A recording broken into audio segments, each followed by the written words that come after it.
ख़वातीन व हज़रात, हम अपने प्रोग्राम का बाकायदा आगाज़ करते हैं।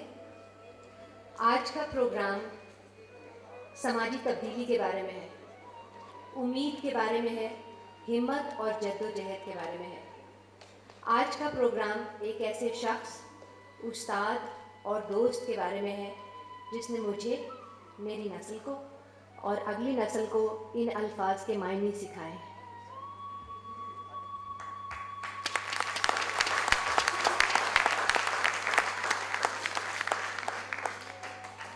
आइए रहमान साहब, जो हमारी आज की नशिस्त के चीफ गेस्ट हैं, तशरीफ़ ला चुके हैं। मैं उनको वेलकम करती हूँ।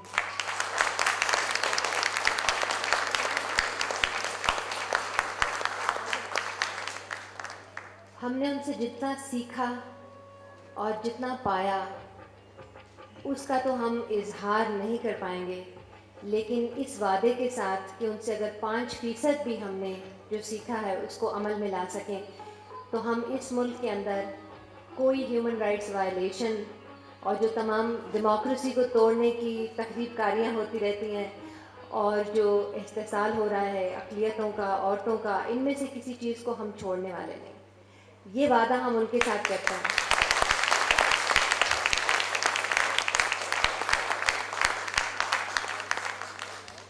जो मयार इन्होंने हमें दिखाया अपने काम की वजह से और अपनी ज़िंदगी के अक़दार से, उस तक तो हम पहुंच पाएँ या ना पहुंच पाएँ, लेकिन बार बार हम यही कहते हैं कि उसमें से 5%, 2% भी अगर हमने अचीव कर लिया तो हमारी आने वाली नस्लों का ये वादा है कि इस मुल्क को हम बहुत तब्दील कर लेंगे।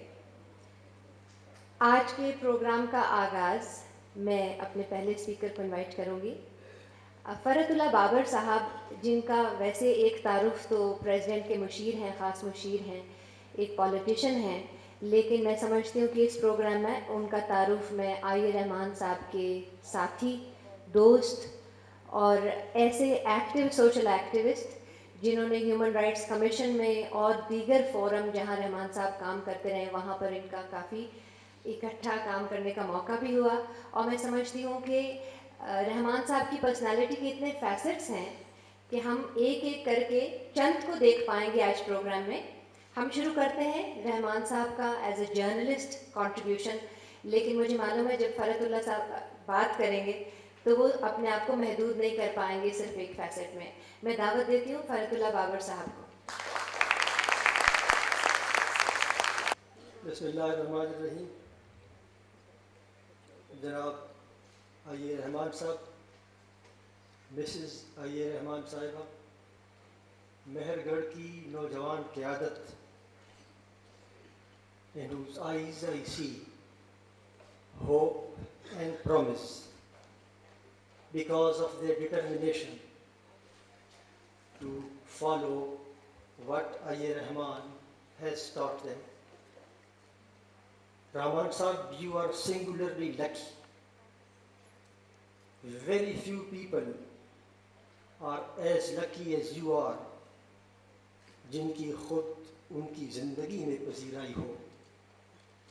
मेरी आँखों ने देखा है उरूजे माह ताबा को। मैंने देखा है कि लोग इक़्तिदार में आते हुए तो उन पर फूलों की गुलपाशी तो की जाती है। मैंने गुलपाशी का ये मंज़र देखा है। हुकूमत में रहते हुए जो लोग ऐवान इक़्तिदार में दाखिल होते हैं उन पर गुलपाशी होती है, ये मामूल है। लेकिन मेरी आंखों ने वो मंज़र भी देखा है कि जब इक़्तिदार से रुखसत होते हैं तो पा बरसन जाते हैं। इसलिए कहते हैं कि एहतियात अहले मोहब्बत के इस शहर में लोग गुल बदस्त आते हैं, हाथों में फूलों के गुलदस्ते लेकर आते हैं, वह पा बरसन जाते हैं। जब इक़्तिदार की कूचे से निकलते हैं तो पाँव में बेड़ियाँ होती हैं।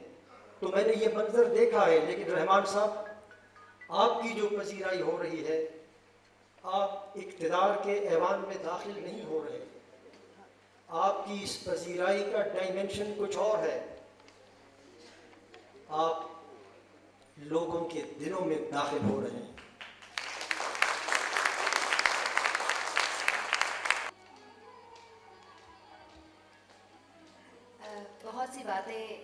बहुत सी बातों के साथ एग्री करते हैं। एक बात पे मैं ख़ास तौर पे एम्फसाइज़ करना चाहती हूँ कि सिविल सोसाइटी के कुछ लोग यहाँ पर हैं, मगर मैं इनको बहुत थोड़ा समझती हूँ, जिनकी स्पिरिट इस प्रोग्राम में शामिल है और जो हम बातें यहाँ के कह रहे हैं उसमें शामिल है, वो पूरे पाकिस्तान की सिविल सोसाइटी है।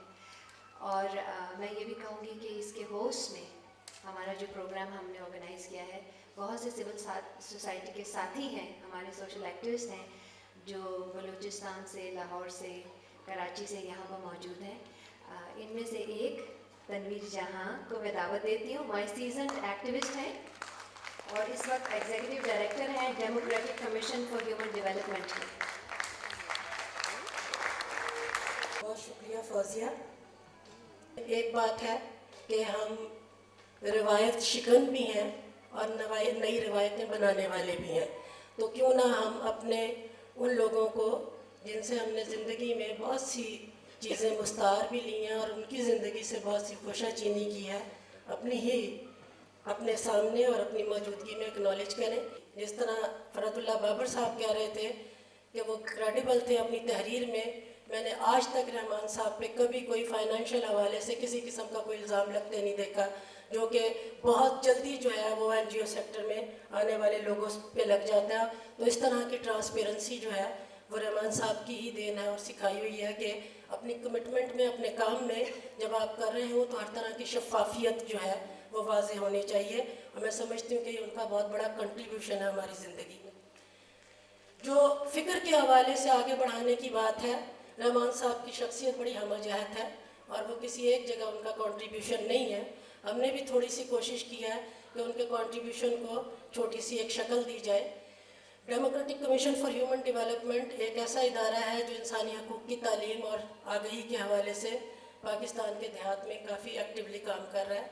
उसका एक माहनामा है नवाए इंसान, जिसमें रहमान साहब की तहरीर की एक ख़ास जगह है और वो हमेशा उसका जो है वो उस शुमारे का माहाना का जो है वो हिस्सा होती है।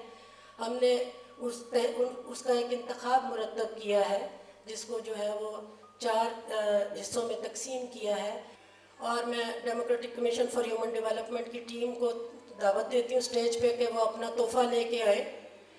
जो हमने कुछ इस तरह से जो है वो कर्ज़ की अदायगी का जो है वो सिलसिला बनाया है, उसके लिए मैं रहमान साहब से भी दावत करूंगी कि 1 मिनट के लिए वो स्टेज पर तशरीफ़ लाएं और इस तरह से कि मट्टी की मोहब्बत में हम आशुफ्ता सरों ने वो कर्ज़ उतारे हैं जो वाजिब भी नहीं थे।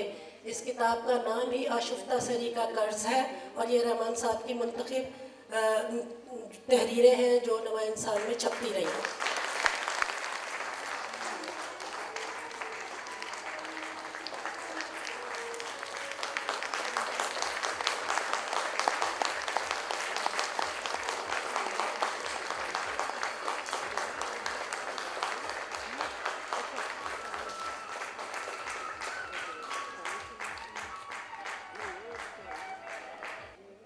रहमान साहब का जो कंट्रीब्यूशन सोशल मूवमेंट्स में रहा, थोड़ी सी उसकी बात करेंगे। और मैं दावत दूंगी तारिक रहमान साहब को, जो पाकिस्तान स्टडीज़ के हेड हैं, हेड ऑफ डिपार्टमेंट है कायद-ए-आज़म यूनिवर्सिटी में, और हम इनको सोशल एक्टिविस्ट भी मानते हैं, एकेडेमिया के भी हैं।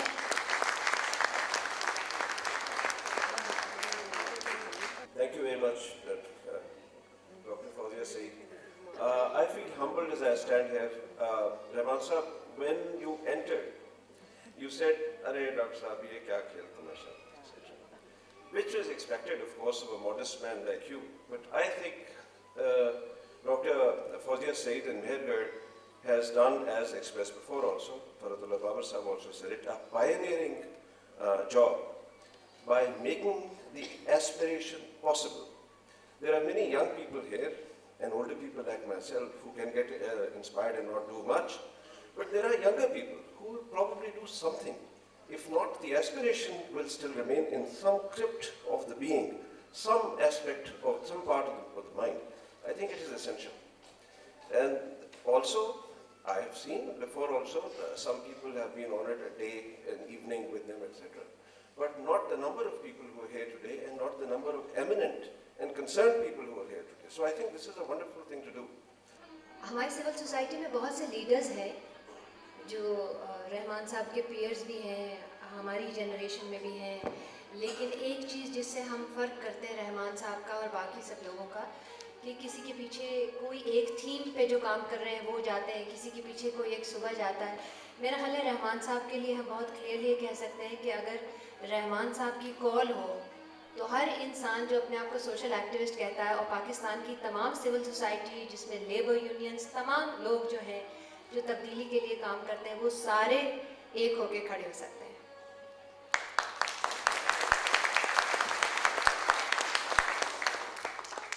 अब मैं दावत दूंगी ज़फ़रुल्लाह खान साहब को, जो हमारे होस्ट में शामिल हैं, और वो अपनी नस्ल की नुमाइंदगी करेंगे। सिर्फ उनकी आवाज़ नहीं होगी, बहुत से लोगों की आवाज़ होगी, और जो भी उनके जज्बात हैं रहमान साहब के लिए उसका इज़हार करें। ये रहमान साहब, दोस्तों, बुज़ुर्गों, मेरगढ़ के दोस्तों, बहुत खुशी की बात है कि हम अपनी कौम को कुछ नई रिवायात भी दे रहे हैं जिसका तज़किरा हुआ, कि हम ना सिर्फ रहमान साहब को ऑनर कर रहे हैं बल्कि उस सोच को भी ऑनर कर रहे हैं जिसने मेरे जैसे और आप जैसे हज़ारों लोगों की इमेजिनेशन को टच किया है, और उसके लिए रहमान साहब का शुक्रिया अदा करेंगे।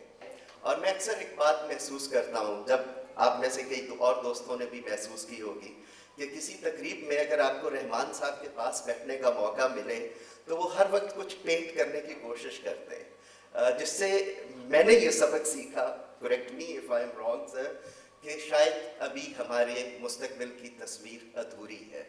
उस तस्वीर को हमने किस तरह पूरा करना है, उसमें हम सबका किरदार है, और उस किरदार की तरफ बढ़ने के लिए पहला अमल ख्वाब देखना है। रहमान साहब, आपका बहुत शुक्रिया कि आपने अपनी तहरीरों, अपनी बातों से हमें कम अज़ कम एक अच्छी तहजीब, एक जमहूरी मुल्क जिसमें तमाम लोगों को उनका हक मिले, इंसाफ मिले, वो ख्वाब देखने की जुर्रत सिखाई है। ताबीर के सफ़र में भी आपने हमें सिविल लिबर्टीज़ के लिए स्ट्रगल करना सिखाया है, और ये सफ़र आई होप जारी रहेगा, और आरज़ू ये है कि ये सफ़र ही ना रहे, हम जल्द इस मंजिल पे भी पहुंच जाएं। बातचीत तो हम लोग कर रहे हैं, लेकिन इजहार के कुछ और भी ज़रिए होते हैं, और जो हमारी नौजवान नस्ल है उसने बहुत से ज़रिए एक्सप्लोर किए हुए हैं, जिसमें नेट भी शामिल है, उसमें म्यूज़िक भी शामिल है। तो अब एक नौजवान नस्ल के रिप्रेजेंटेटिव को मैं दावत दूंगी, अरीब अजहर, वो आएंगे और हमें कुछ सुनाएंगे।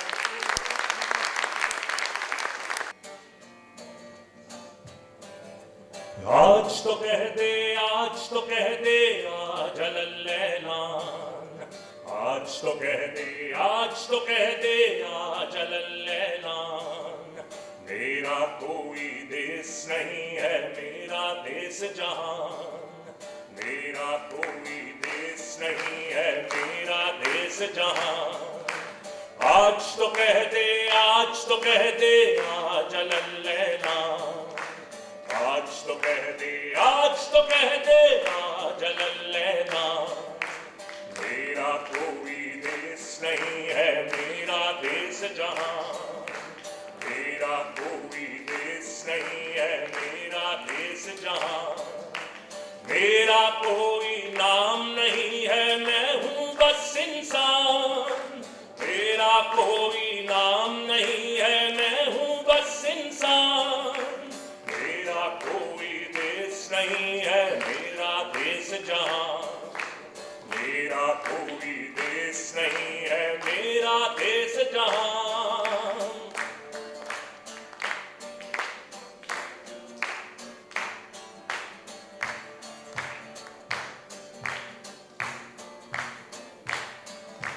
धरती मेरी मार मेरा उस पर है ईमान, धरती मेरी मार मेरा उस पर है ईमान, मेरा कोई देश नहीं है मेरा देश जहान,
आज तो कह दे, आज तो कह दे आ जलल्लैलान, मेरा कोई देश नहीं है मेरा देश जहां, मेरा कोई देश नहीं है मेरा देश जहां।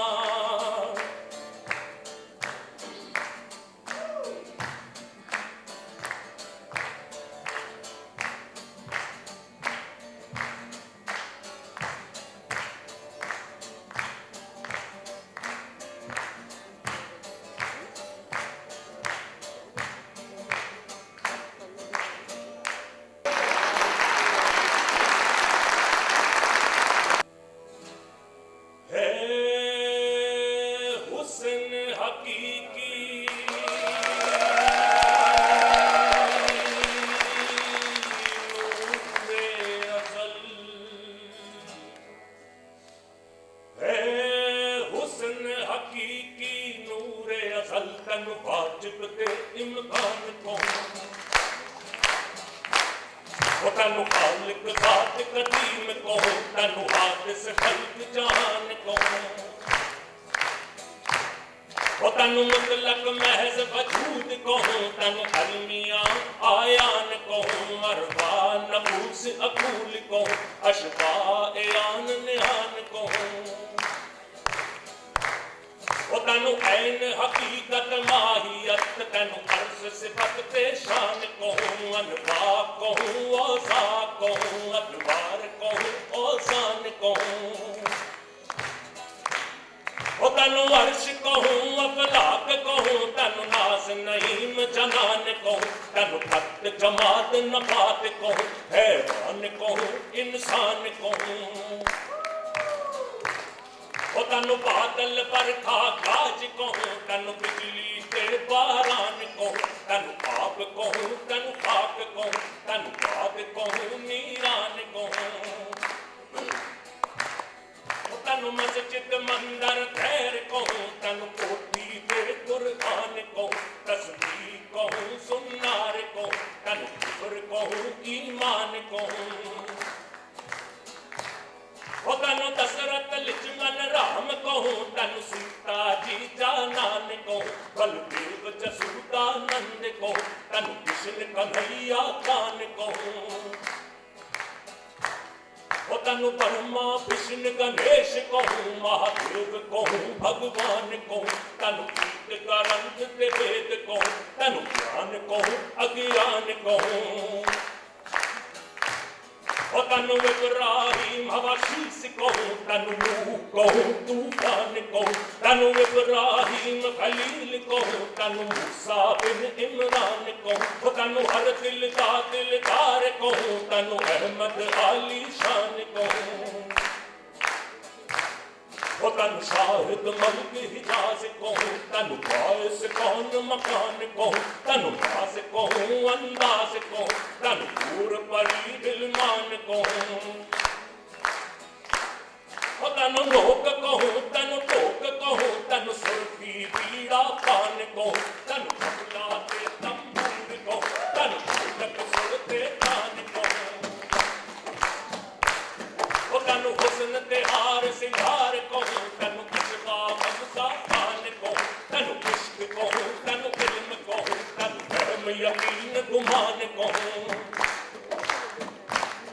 तनु हुस्न कभी इदराक को, तनु शौक को वजदान को, तनु सगर को सकरान को, तनु गैरत के हैरान को, तस्लीम को तलकीन को, तमकीन को इरफान को, तनु सुम्बल सोसन सर्व को, तनु नरगिस ना फरमान को, तनु लाल अदावत बाग को, गुलजार को गुस्तान को, तनु खंजर तीर तुफंग को, तनु बर्छा पांग सनान को, तनु तीर हिदंग कमान को, सूफार को पीकान को, बेरंग को बेमिसल को, बेसूरत हर हर आन को, सुब्बू को कुद्दूस को, रहमान को सुब्हान को, कर तौबा दर्द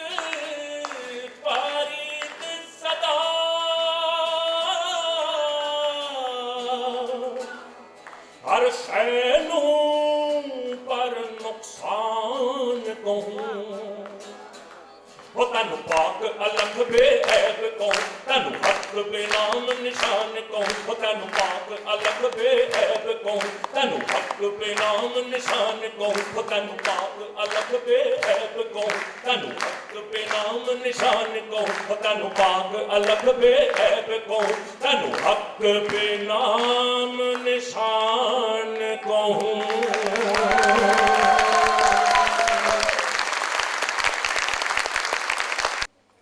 अब हम एक और इजहार के ज़रिए की तरफ चलते हैं।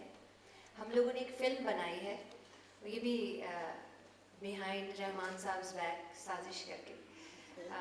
अहमर और मैं अक्सर साजिशें इस तरह की पालते रहते हैं। मैं चाहूँगी कि अहमर आके 2 मिनट ज़रा सा उसका तारुफ करा दें। मुझे बोलना नहीं आता, मैं अगर गलत बात कर रहा हूँ तो माजरत, अब्बा बैठे हैं वैसे ही तो बोला जाएगा। तो और मैं अब्बा को तनवीर 41 साल से जानता हूँ, इससे हरगिज़ मतलब ये नहीं कि मैं आपकी उम्र बता रहा हूँ, लेकिन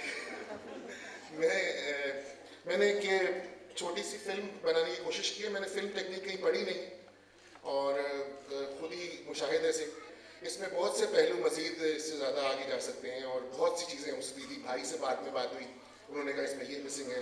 ख़ास तौर पे अम्मा का पोर्शन बहुत कम है क्योंकि अम्मा is the woman behind the successful man. तो बहुत ज़्यादा मेरे ख्याल में आगे फिल्म आप देखिए। आज गुजरे कल से और आने वाला कल आज से बेहतर, ये एक उम्मीद का दिया है जो अपनी रोशनी से अंधेरे को कम कर रहा है। जिंदगी की इस दौड़ में जहां बेशतर लोग अपने बारे में सोच रहे हैं, वहीं कुछ ऐसे भी लोग हैं जो महरूम अफराद को अपने साथ लेकर आगे जाना चाहते हैं। आई.ए. रहमान इन्हीं में से एक मोतबर नाम है। उम्मीद है आपको पसंद आई होगी।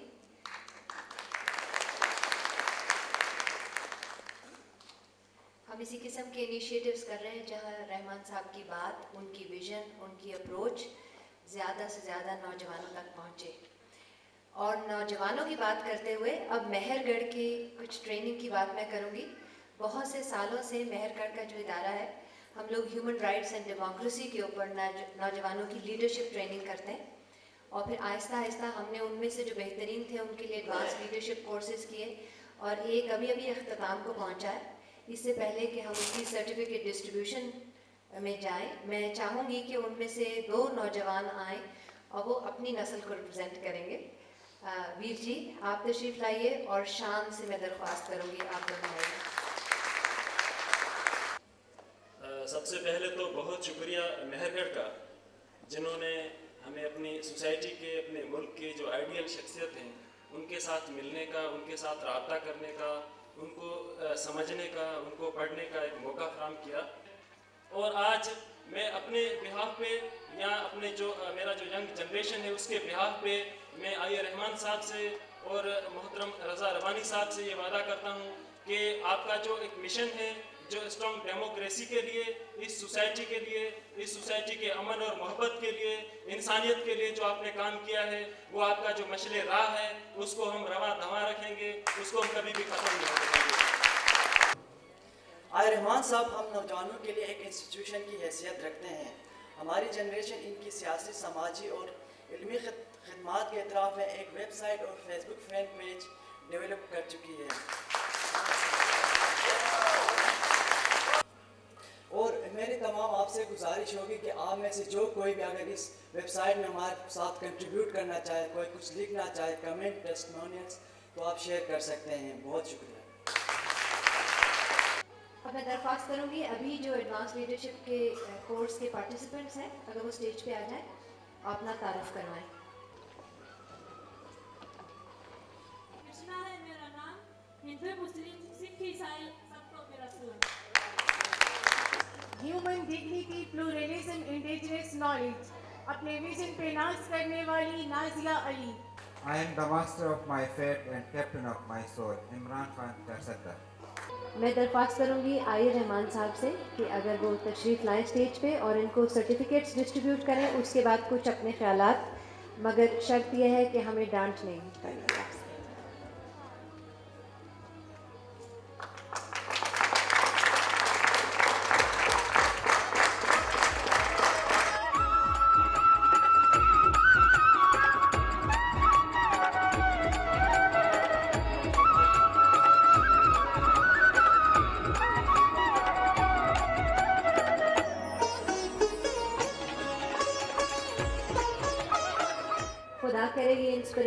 सिलसिला इसी तरह चलता रहे। रहमान साहब अभी आपको इजाज़त, अभी आपसे थोड़ा सा और खाओ, कुछ अल्फाज हमारे साथ शेयर कीजिएगा प्लीज़। मैं बहुत देर से किसी शख्स के बारे में सुन रहा था और ये मुझे यकीन दिलाने की कोशिश कर रहे हैं कि वो मेरे बारे में था। मैं मानूंगा नहीं करते हैं। बात यह है कि इस किस्म के काम जो हैं उसका एक वक्त होता है। मेरा ख्याल है ये नहीं आया। मेरा जो होता है हातिम, तो जब वो मेरे पास आके बहुत ज़्यादा प्यार का मुजाहरा करता है और बहुत तारीफ़ करता है तो मैं समझ जाता हूँ कि आज उसका कुछ मतलब है। तो जब फौजिया सईद मेरे साथ ये मोहब्बत का इजहार कर रहे हैं तो मैं जानने की कोशिश कर रहा हूँ कि मतलब क्या है। मतलब अगर यही हो सकता है कि मैं ये करता रहूँ जो करता रहा हूँ तो ठीक है, और अगर कुछ और ज़्यादा वो तवक्कुआत करती हैं तो फिर उन्हें मुझसे कम उम्र के लोगों को सहारा करना पड़ेगा। जो हमारे नौजवान हैं ये करेंगे काम, और मुझे यकीन है कि हमारे आजकल के नौजवान जो हैं उन नौजवानों से बेहतर हैं जो हमारे ज़माने में थे जी। वैसे एक बात एक दफ़ा फैज साहब ने भी इस्तेमाल की थी, मैं भी इस्तेमाल करता हूँ। वो ये कि हज़रत अली से किसी ने कहा कि देखिए अबू बकर के ज़माने में ऐसे फैसले होते थे, शानदार फैसले होते थे, उमर के ज़माने में भी होते थे और अच्छे फैसले होते थे, उस्मान भी कुछ कर लेते थे, और जब से आप खलीफा हुए हैं कुछ हालात वैसे नहीं रहे। तो उन्होंने कहा कि ठीक है, जब वो खलीफा थे उनका मशीर मैं था और जब मैं खलीफा बना तो मेरे मशीर आप हैं। तो हम इस हवाले से कहा करते हैं कि जब हम नौजवान थे तो हमने पाकिस्तान बना दिया, उन लोगों में हम झंडे लिए फिरते थे। तो अब बाकी जो काम है आपके करने का है, नौजवानों का है कि ये रोज़ जो शोर मचता रहता है कि पाकिस्तान बचाओ पाकिस्तान बचाओ, तो पाकिस्तान किसी मिट्टी के खिलौने का नाम नहीं है, वो आपका नाम है, लोगों का नाम है। जब तक लोग जिंदा हैं पाकिस्तान जिंदा रहता है। अगर आप जिंदा हैं आप काम कर लेंगे, जिंदा रहेंगे। जहाँ तक मेरे बारे में कहा है, वो फरतुल्लाह बाबर साहब ने मेरे हाथ में हैंडफुल ऑफ ट्रुथ दे दिया तो मुझे एक बात याद आ गई कि कोई 50 साल पहले मैं अनकरा में ग्रांड नेशनल असेंबली में घूम रहा था। तो जो कि मेरे साथ जो मुझे ग्रांड नेशनल असेंबली के सैर करा रहे थे वो तातुर के साथ काम कर चुके थे और उन्होंने को अंग्रेजी पढ़ाई थी। तो उनकी जो वो गुफ्तगू कर रहे थे तो उसकी आवाज़ सुनकर इस्मत उन्होंने दूसरे कमरे से उस कमरे में आके जो हम खड़े बात कर रहे थे और कुछ बातें उन्होंने की, लेकिन एक बात जो उन्होंने कही वो मुझे अब तक याद है, अब ये कि ज़िंदगी एक पिरामिड की तरह से है और आपको सिर्फ उस साइड का इल्म होता है जिस साइड पे आप काम करते हैं।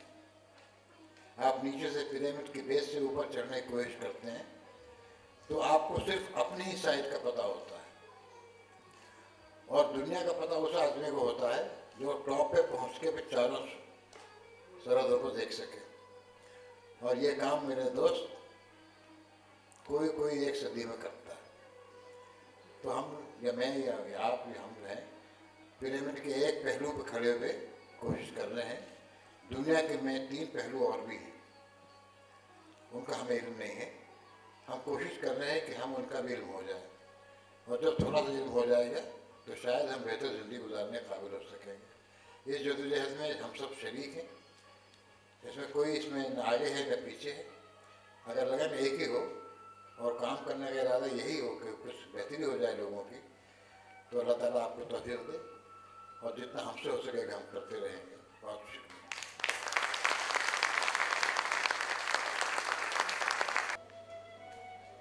अब आपको अगली नस्ल है, जो यंगस्टर्स, आपको बहुत सारे यहाँ दौड़ते भागते भी नज़र आ रहे हैं, उनका भी इंसिस्टेंस था कि उनकी रिप्रेजेंटेशन होनी चाहिए। और रहमान साहब के बारे में तो मैं ये बहुत अच्छी तरह जानती हूँ, उनकी बेगम भी यहाँ बैठी हैं, अभी हम उनको स्टेज पे बुलाएंगे, बेटे भी यहाँ बैठे हैं। ना तो घर वालों की वो सुनते हैं, ना हम में से किसी की सुनते हैं। अगर सुनते हैं तो ये जो अगली नस्ल है, ये उनको बिल्कुल ठीक कंट्रोल करती है। जो इनके ग्रैंड चिल्ड्रन हैं, उनकी बात ही कभी नहीं टालते। तो वहाँ से भी उस नस्ल से रिप्रेजेंटेशन चाहिए। हुआ यूँ कि सागर ने एक कहानी लिखी, और वो कहानी बहुत अच्छी थी, इसलिए वो छप भी गई, और उसने बड़े एहतमाम के साथ ऑटोग्राफ करके रहमान साहब को दी। तो रहमान साहब ने कहा ये तो बहुत अच्छी बात है। ये इसका नाम था लॉक नेस मॉन्स्टर एंड काउफिश। तो रहमान साहब ने कहा कि अब किस पे तुम लिख रहे हो, सोच रहे हो? तो उसने कहा कि मैं एलियंस के ऊपर लिखूंगा। तो उन्होंने कहा यार कोई हम इंसानों पे भी लिखो, कभी मॉन्स्टर्स पे लिख रहे हो, कभी एलियंस पे लिख रहे हो। तो आज के प्रोग्राम के लिए वो ख़ास तौर पे आपके उस मशवरे पे अमल करते हुए कहानी लिख के लाया, वो आपको पढ़ के सुनाना चाहता है और यूँ अपनी जनरेशन को रिप्रेजेंट करेगा। महर सागर। मैंने ये स्टोरी लिखी है इस स्पेशल फंक्शन के लिए। तो इस स्टोरी का नाम है problem solving. Sameer and Raheel were students of class 4. They were best friends and neighbors. They were good at their studies and were liked by everyone. If students in their school had fights, they would stop them. One day, Sameer and Raheel also had a fight with each other. Everyone was shocked.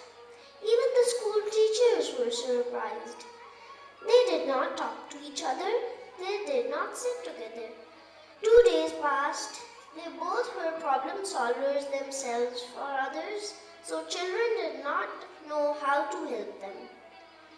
Sameer knew an intelligent man whose name was A. Rahman.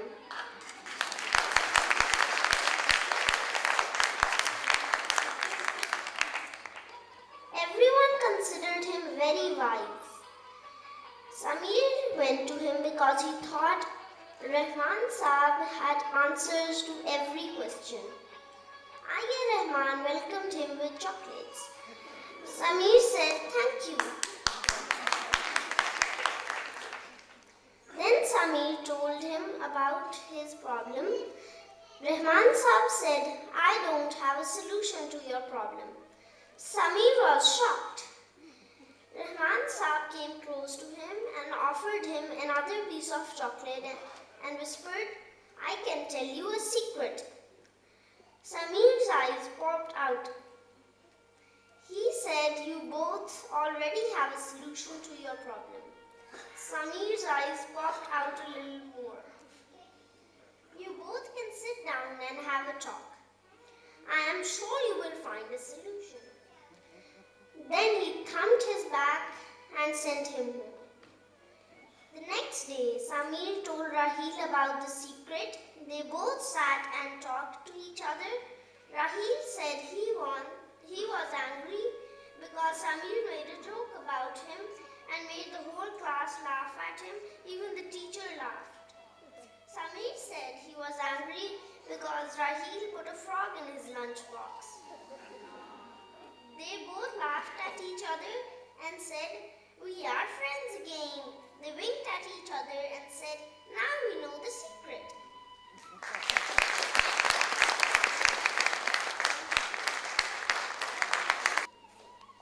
Rahman साहब का पैगाम आगे से आगे पहुंचाते चले जाएंगे। अब हम अपने अगले सेगमेंट की तरफ चलते हैं और इसमें हम रहमान साहब की पर्सनालिटी के कुछ और कामों के कुछ और जो डायमेंशंस हैं उन पर बात करेंगे। मैं इनवाइट करूंगी, हमारे बहुत मोहतरम गेस्ट हैं शाहिद कारदार साहब, जिनका आप सबको वाकिफ़ है सोशल इश्यूज़ के ऊपर बहुत काम है। आजकल गवर्नर है स्टेट बैंक के, इससे पहले HRCP के साथ एक ताल्लुक़ रहा, रहमान साहब के साथ एक ताल्लुक़ रहा। हम चाहेंगे कि वो आके अपने ख्यालात का इज़हार करें। रहमान साहब, ये दिन भी देखना था।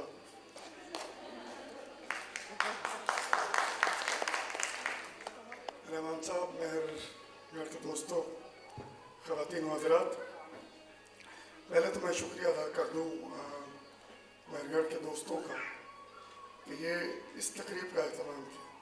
होना तो हम दोस्तों की तरफ से चाहिए था, बट ये कि उनने इसका एहतमाम किया, सबसे पहले शुक्रिया। इससे पहले कि मैं कुछ बात करूँ, एक चीज़ की ज़रूर जो अरीब ने बात की, और इसलिए मुझे शक है ये जो फिल्म दिखाई गई उस पर, उसमें दिखाया गया, और मेरा रिश्ता रहमान साहब से 30 साल पुराना है, ठीक है। उसमें दिखाया गया कि रहमान साहब के एक ज़माने में बाल भी होते थे। मुझे शक है, मैं 30 साल से रहमान साहब को मैं देख रहा हूँ, मेरे बाल झड़ गए हैं, रहमान साहब ऐसे हैं। अरीब आपसे बिल्कुल मुत्तफिक हूँ इस बात। रिश्ता मैं किस तरह समझाऊँ, मैं बिला झिझक कहता हूँ, मैं शायद ही किसी और पाकिस्तानी के बारे में मैं ये कहूँ कि ये मेरे उस्ताद हैं, मेरे मुअल्लिम, मेरे मोहसिन और मेरे मुर्शिद।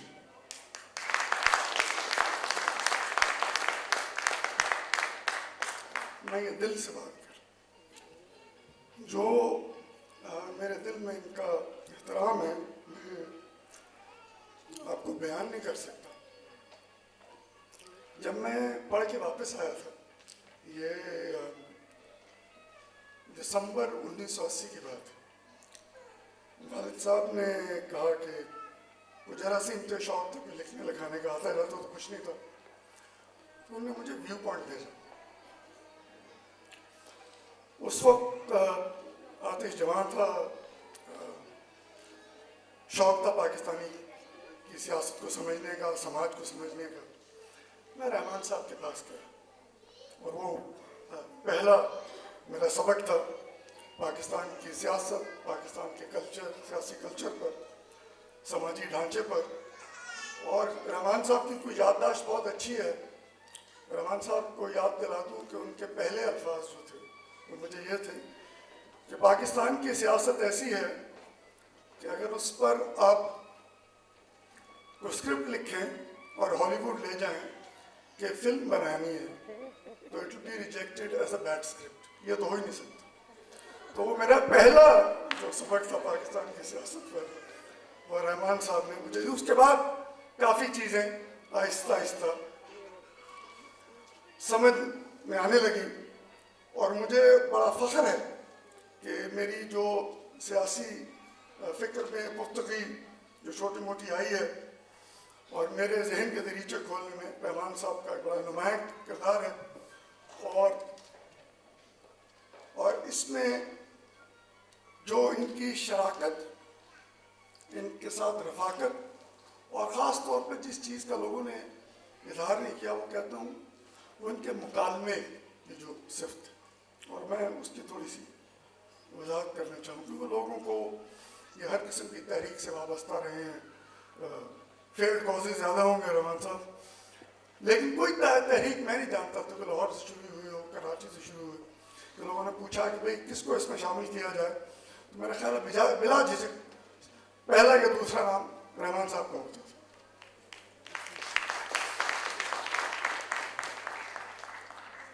ये तो है कि जो इंसानी हुकूक के हवाले से रहमान साहब की जो खिदमत है, उनकी तस्लीम कौन नहीं करता। जो मैं बात थोड़ी सी बढ़ाना चाह रहा हूँ वो ये है, दो बातें। एक तो ये कि उस मुआशरे और के हिस्से में से नहीं थे जिनको फिक्र माश ना हो। और मैं इसकी वजाहत इसलिए कर रहा हूँ कि जिसको फिक्र माश होती है, मुझ जैसे, उसको होनी नहीं चाहिए, उनको सर झुकाना, तोड़ना बड़ा आसान हो। इस शख्स में मैंने वो चीज़ देखी कि हक, इंसाफ, सच्चाई की बात, अज़म, वो चीज़ मैंने किसी और में इस जनरेशन में बड़ी कम देखी। और क्या कहना चाहिए, जिस जोश से, जिस नीयत, जिस इंटेग्रिटी और क्रेडिबिलिटी से ये उस पर कायम दायम रहते थे, उसका मेरा ख्याल है इसकी गवाही आप सब दे रहे हैं, मुझे कहने की जरूरत नहीं। और सबसे जो अहम बात थी वो मैं ये देखता था कि वो जो शरारत वाली मुस्कुराहट जो सलीमा भी इसकी गवाह हुई, वो इनमें नजर आती थी। हमेशा सोच जमा होती थी, मुताला वसी होता था, कमाल की याददाश्त थी, ख्वाब दिखाते थे। उन हालात में जब हम जैसे मायूस बददिल हो गए होते थे, मैंने उनके चेहरे पे, माथे पर किसी किस्म की कोई शिकन नहीं देखी, वो हमेशा पूरी उम्मीद ही देखे। अब पता नहीं है कि इन हालात में रहमान साहब कैसे सोचते हैं, क्यों काफ़ी अरसा हुआ मुलाकात नहीं। कसीदा खानी कभी नहीं की, और मैं इसलिए ये कह रहा हूँ कि वो महारत जिसका जिक्र एयर मार्शल जफर चौधरी साहब ने भी किया, जिसको आज फी ज़माना हम कहते हैं स्पिन देने की, जो हुक्मरानों को चाहिए होती है, वो इनके पास कूट कूट के भरी हुई थी, लेकिन आज तक वो काम नहीं कर सका। उनका ज़मीर ना मान सकता था, ना उन्हें आज तक किया, ना मेरा ख्याल है कभी कर सके। एक खूबी जो थी वो अपने नुक्ता नज़र पर लोगों को ढालने की, और वो तहरीरों से, तकारीर से नहीं, मुकालमे के ज़ोर पर। मेरे ख्याल जो दोस्तों ने इनके साथ मुकालमे किए होंगे उनको एहसास होगा। मैं तो ये समझता हूँ कि मौलवियों से हमारी जो है मुनाजरे की जो हम जिसमें हम कमज़ोर हैं, जो हम अपने आप को सेकुलर लिबरल कहते हैं, मैं एक ही आदमी जानता हूँ जो उनके साथ शायद मुनाजरा कर सके, और रहमान साहब। तो वो जो इनकी सलाहियत थी कि मुकालमे के ज़रिए लोगों को अपने सोच पर ढाल लेने की, वो इस तकरीब की मैं समझता हूँ ये गवाही दे रही है कि रहमान साहब के पास वो जो एक सिफ्त है, और उसको हम बड़ा लाइटली लेते हैं, जिसका लोगों ने शायद जिक्र नहीं किया। एहसास तो है, लेकिन मैं समझता हूँ सबसे बड़ी उनकी, मेरे नज़दीक सबसे बड़ी उनकी जो सिफ्त और स्ट्रेंथ है वो ये रही।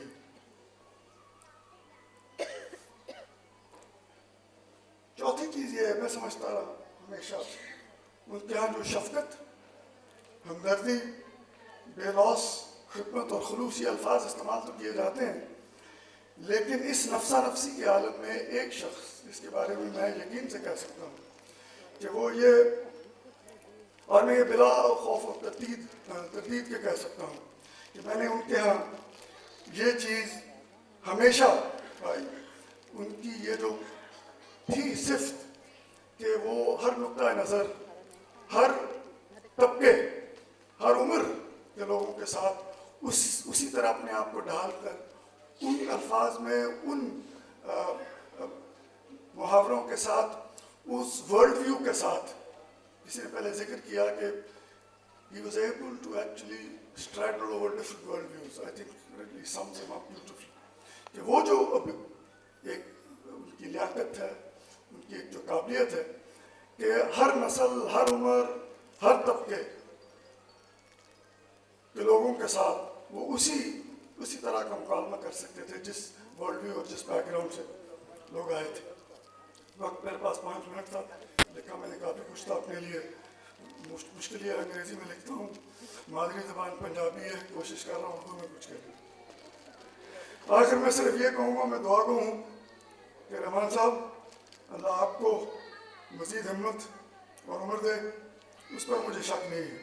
आपको मैंने वैसे ही पाया 30 साल बाद कि आप नौजवान नस्ल और उसकी जो क़यादत है उसके लिए मशररा बने रहें, और उनके जहनों के दरीचे उसी तरह खोलते रहें जैसे मुझ जैसे लोगों को आपने किया। बहुत बहुत शुक्रिया।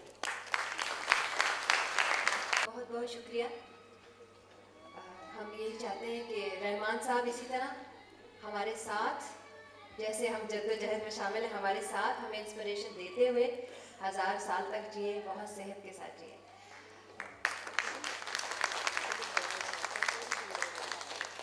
अब मैं अपने एक और साथी मैं कहूँगी, वैसे तो हुकूमत में वो मिनिस्टर हैं लेकिन इस स्ट्रगल के साथी हैं, और उनका भी मैं उन लोगों में उनको शुमार करती हूँ जिनसे अपनी तारीफ बर्दाश्त नहीं होती, और वो चाहते हैं कि कोई उनके काम की तारीफ ना करे, और उनकी तारीफ ना करे शायद उनकी सारी कंट्रीब्यूशन ज़ाया हो जाएगी। ये ख़ास एक स्कूल ऑफ थॉट है जिससे हम लोग को बड़ा प्रॉब्लम होता है, क्योंकि हमने आगे यूथ में उनके काम बताने भी होते हैं, उनसे इंस्पिरेशन भी लेनी होती है। मैं रज़ा रब्बानी साहब को दावत दूंगी कि वो रहमान साहब पे बात करें, उनके मुख्तलिफ जो काम हैं उन पे बात करें, और क्योंकि अब वो अपने बहुत से ओहदों के अलावा, जिनमें से एक तो वज़ीर हैं वो इंटर प्रोविंशियल कोऑर्डिनेशन के, अब ह्यूमन राइट्स का जो पोर्टफोलियो है अब वो भी उनके पास है, तो यूँ एक और रेलेवेंस बन जाती है। बहरहाल उनकी एक रही है रहमान साहब के साथ दोस्ती भी, और एक जो भी इंस्पिरेशन का उनका प्रोसेस था। I would like to request senator Raza Rabbani साहब to come and share his views.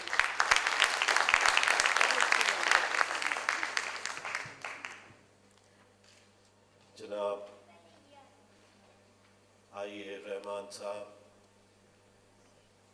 बेगम रहमान साहिबा,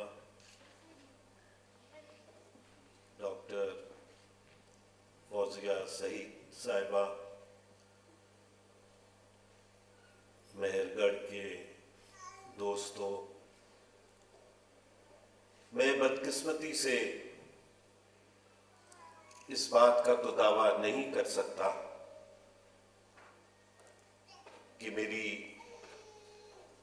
दोस्ती या मैंने आईए रहमान साहब के साथ जिस अंदाज में दीगर दोस्तों ने या फरतुल्लाह बाबर साहब ने काम किया उस तरह काम किया है, लेकिन मैं ये बात निहायत फख्र के साथ कह सकता हूँ कि रहमान साहब एक उस्ताद की हैसियत से, एक इंस्पिरेशन की हैसियत से और एक रोल मॉडल की हैसियत से हमेशा मेरे सामने रहे हैं। और जब भी, बिलखुसूस जब वो human rights commission of Pakistan में थे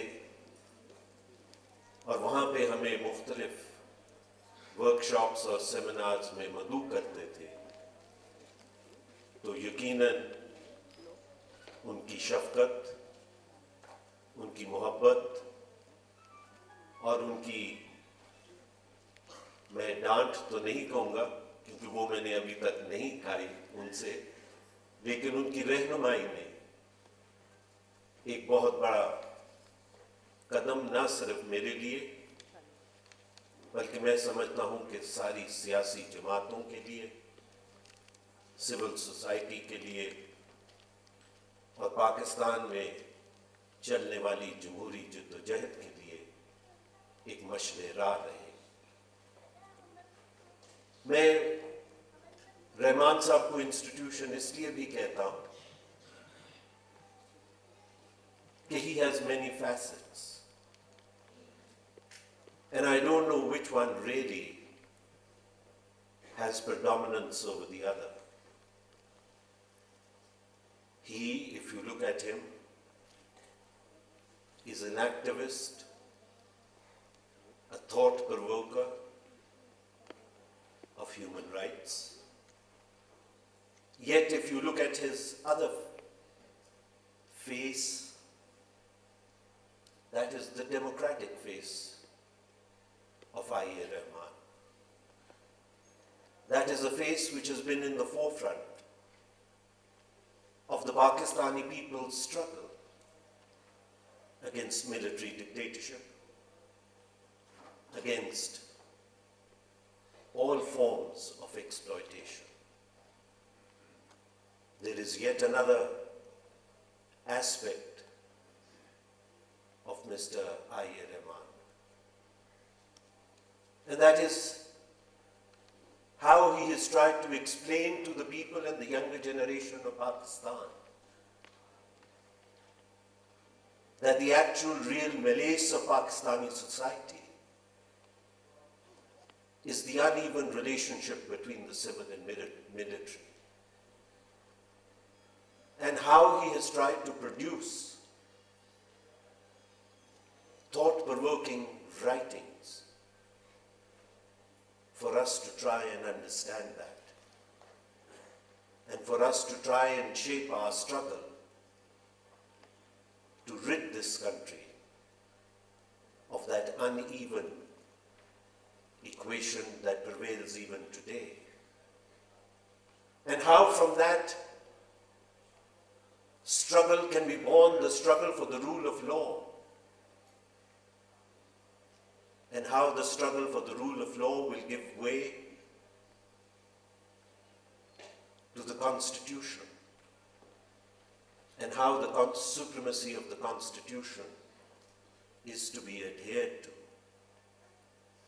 And while we are talking about this Constitution, मुझे वो वक्त भी याद है कि आज से 1 साल पहले जब पार्लिमानी कमेटी आईनी तरमीम के लिए बैठी हुई थी, तो एक बहुत ही मुफस्सल और बहुत ही detail proposal human rights commission of Pakistan की तरफ से आया कि आइन के अंदर 18वीं तरमीम जिस वक्त हो रही थी, उसके अंदर क्या और मजीद तरामीम की जा सकती हैं, क्या ताकि ये आइन सही मानों में पाकिस्तान के गरीबों और मजदूरों और मेहनतकशों की आरजुओं और उमंगों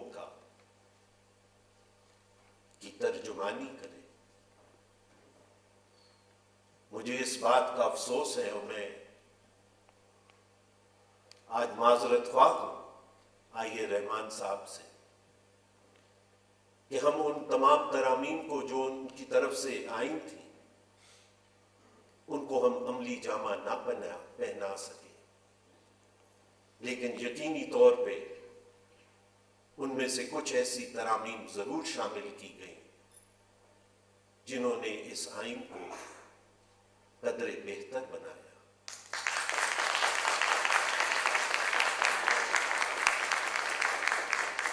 मैं ये भी समझता हूं कि जहां पे आइन की बात हुई, वहां पे उनकी शख्सियत का एक और भी पहलू है,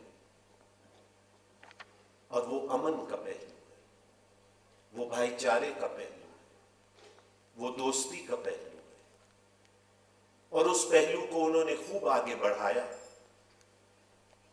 उन्होंने, जैसे आपने फिल्म में देखा, एक ऐसी एसोसिएशन की बुनियाद डाली, और जैसे डॉक्टर मुबश्शिर साहब ने फरमाया कि उसके रूए रवा आईए रहमान साहब थे। उससे आगे अगर हम बढ़ें तो वो कौन सी ऐसी कॉजेस है, वो कौन सी ऐसी स्ट्रगल्स है जो सिविल सोसाइटी की हो, मेहनतकशों की हो, सहाफियों की हो, जमहूरी और जमहूरी अदारों की हो, जिनमें आईए रहमान साहब ने एक कलीदी किरदार अदा न किया हो। मुझे इस बात का भी याद है कि ह्यूमन राइट्स के जहां तो उनके बहुत सारे कारनामे, लेकिन उनकी जिद्दोजहद उन बेआवाज कैदियों के लिए, खास तौर पे जिनको फेटर्स बनाए जाते थे, शायद तारीख में लिखी जाएगी। और उनकी इस काविश और इस जिद्दोजहद की वजह से कैदियों के फेटर्स के कानून में तरमीम लाई गई। और मैं समझता हूं कि ये एक निहायत ही अहम पेशरफ्त आगे थी। और मैं आज रहमान साहब को इस बात का यकीन भी दिलाना चाहता हूं, और उससे पहले फंक्शन शुरू होने से पहले भी मैंने उनसे ये बात कर रहा था कि मुझे यकीनन जैसे पहले इनकी रहनुमाई रही, मुझे यकीनन इस एडिशनल पोर्टफोलियो में भी उनकी रहनुमाई की जरूरत होगी। और उनको मैं ये बात वाज़े तौर पे कहना चाहता हूं, that the causes of human rights that he has been propounding, the causes of human rights that he has been expounding, the causes of human rights for which he has given his life, the causes of human rights for which his family has suffered, those causes of human rights, sir, are dear to us. And we assure you, this generation and the future generations of Pakistanis that sit here today in the form of the new leadership that Mehrgar is producing, of a new generation of Pakistanis, we assure you that we shall struggle and we shall move forward, keeping in mind and holding as banners your principles, your transparency, and your steadfastness. I thank you.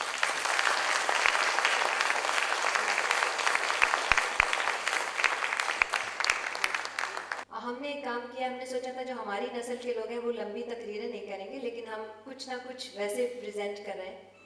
तो एक 2003 में ज़रा धक्के से हमने रहमान साहब को convince कर लिया कि आप हमारे साथ कुछ लोगों के साथ बैठिए और कुछ डिस्कशंस करें, क्योंकि उस वक्त ये मेहरगढ़ का ट्रेनिंग कोर्स शुरू होने वाला था और मैं बहुत चाह रही थी कि ट्रेनिंग मटेरियल्स हम जमा करें।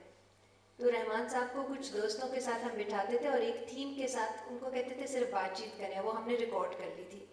तो कई साल हम अपनी ट्रेनिंग्स में वो यूज़ करते रहे, लेकिन अब हमें लग रहा था कि ये फेयर बात नहीं है, हमें वो सबके साथ शेयर करने चाहिए, चाहे वो सुपर प्रोफेशनल लेवल के ऊपर ना हो, लेकिन वो बहुत अच्छे, बहुत ही सब्सटैंटिव एक कंट्रीब्यूशन है और इसमें मैं अहमद का भी शुक्रिया अदा करूँगी।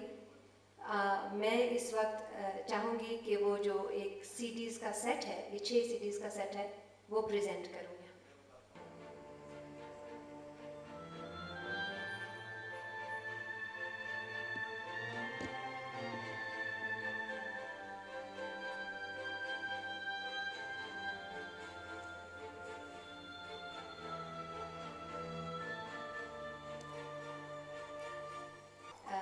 अब मैं चाहूँगी कि अब अगला हमारा जो एक मुख्तसर सा हिस्सा है, उसमें हम रहमान साहब की फैमिली से मुलाकात करें।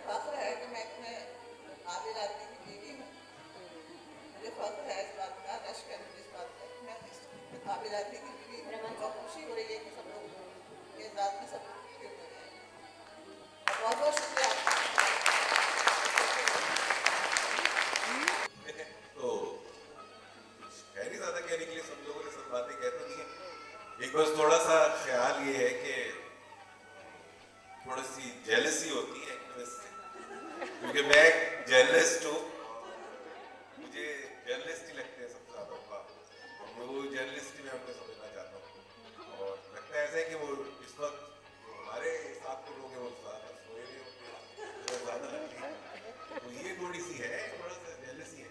और बाकी यहाँ पे बहुत सारी बात हुई, यहाँ पे बात हुई उनके लिखने की, उनके एक्टिविज्म की, उनके मुकालमे की, चाहे तादाद साहब ने कहा, लेकिन मुझे प्रिविलेज थोड़ी सी लगती है कि बगैर मुकालमे के, बगैर कुछ पढ़े, बगैर किसी एक्टिविज्म की कन्वे हो जाती है, बातें हो जाती हैं, आपको प्रिविलेज महसूस होती है, बगैर के समझ जाते हैं, ये एक थोड़ा सा है साथ, और बातें वही है सबको महसूस होती है। राबिया है द फोर्थ यानी कि फोर्थ स्टेट मीडिया, ये आदम है जो के जमहूर है और वो हाकिम है जज साहब, और ये जिब्राइल साहब है जो ऊपर से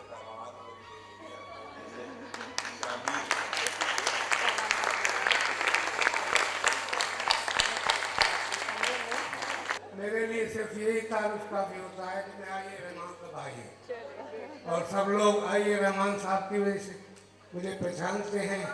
और बस मुझ में कमी ये रह गई कि मैंने इनसे सीखा नहीं कुछ, और अमल में मैं इनसे बहुत पीछे और आगाही में इनसे बहुत पीछे।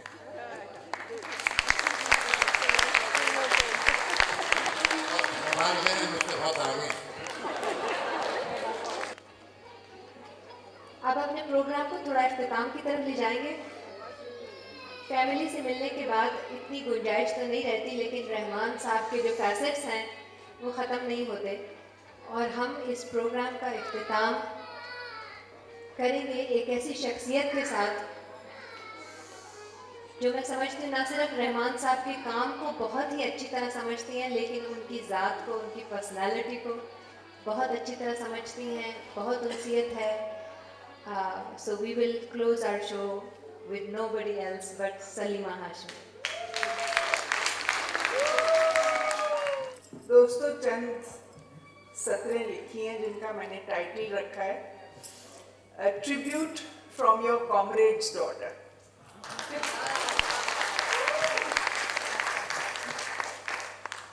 Of course, it's inevitable when one thinks of Rahman Saab, one thinks of Faiz. For me, they are inextricably linked.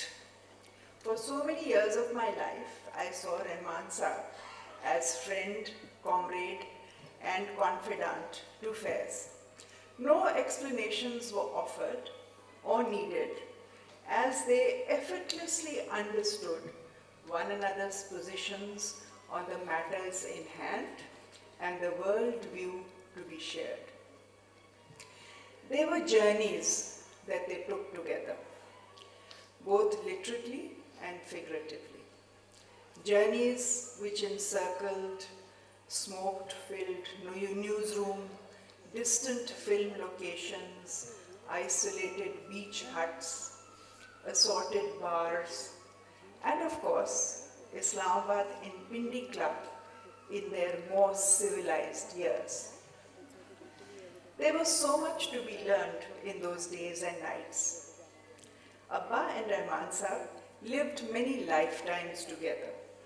They could fast forward or rewind time or history at their will. A million stories, narratives, wrapped themselves and their equally manifold friends and fellow travelers.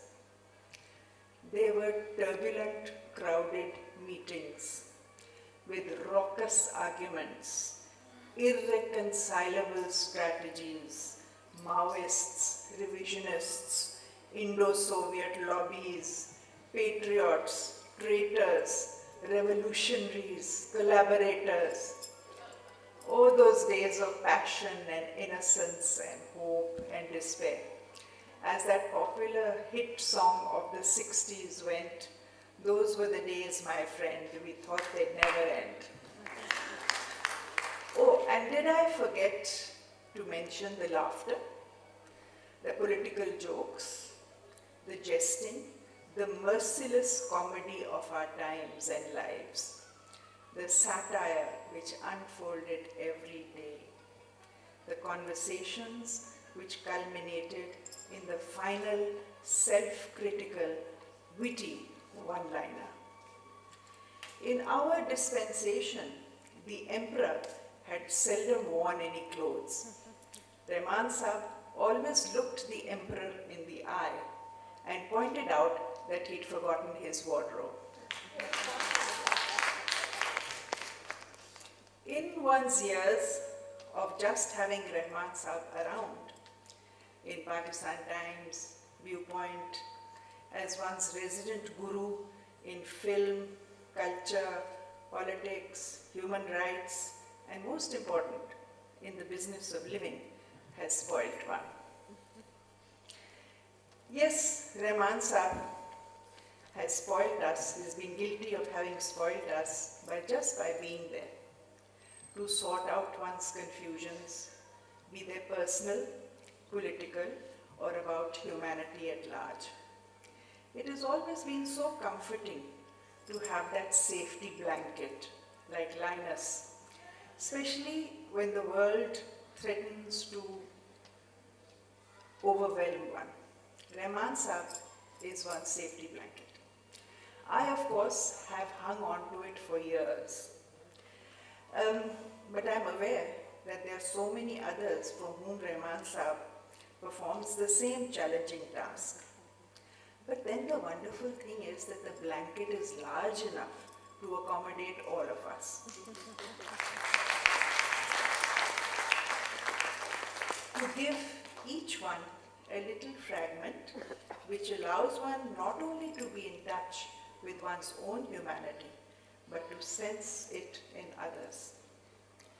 I don't want to dwell on how this is possible, but I do know that Rahman Saab's profound understanding and knowledge of history helps to put the present into place and the future into focus. Through his prism, which he so generously shares, a light illuminates those issues in history which have a direct bearing on us, our society, our compulsions, and our actions. Then it is not only about understanding, always with this illumination comes the call to action. Not from him, but from within ourselves, which of course, in the final analysis, is a real test.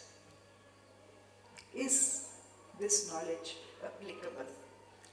Does this light the way for one to work, to attend to the matters in hand, help us to deal with those worries, those terrible realities that burden the heart and savage the imagination? I believe they do. Raza Kazim once told me that when they shared a cell in Kot Lakhpat jail, he was very jealous of Rahman Saab. In the long, hot May days and nights, when no one could sleep because of the stifling heat, and when Raza could hardly breathe in the still, oppressive cell, Rahman Saab in his thick Khaddar kurta would quietly turn over on his side and sleep a blissful sleep of one who is at peace with himself and with the rest of the world. Rahman Saab is a wonderful Nikah Khan. Not many of you know this. In our family, the one person who we do not invite to the Nikah is the Maulvi. My Khala's Nikah was read by Allama Iqbal. My mother and father's Nikah was performed by Sheikh Abdullah in Kashmir. Mine and my sisters were performed by friends of my father's. My daughter's Nikah was performed by Shoaib Hashmi. And my son Yasir's by Rahman Saab.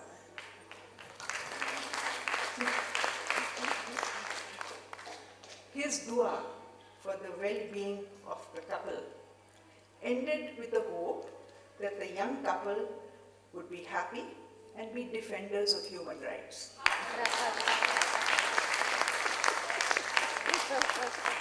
The perfect nikah. Rahman Saab has another career in waiting in case he runs out of the ones that he has. Truly, that is something one has learned from just breathing the same air as Rahman Saab. The possibilities of being at peace with oneself after one has given the best of oneself to oneself and to the rest of the world. So sleep comes to him bringing its own rewards, making so much of everything that life has to offer and what one learns daily. Nahi nigah mein manzil to justaju hi sahi, nahi wo wasal muyassar to arzu hi sahi. Fair spoke of this, but Rahman Saab has made it seem so effortless. There is no hint of any doubt, because जहाँ बाकी है तो करने को बहुत बाकी है. So Rahman Saab, it's not that you are our leader. Your genius is that you see in each one of us the possibility, no, the probability of leadership.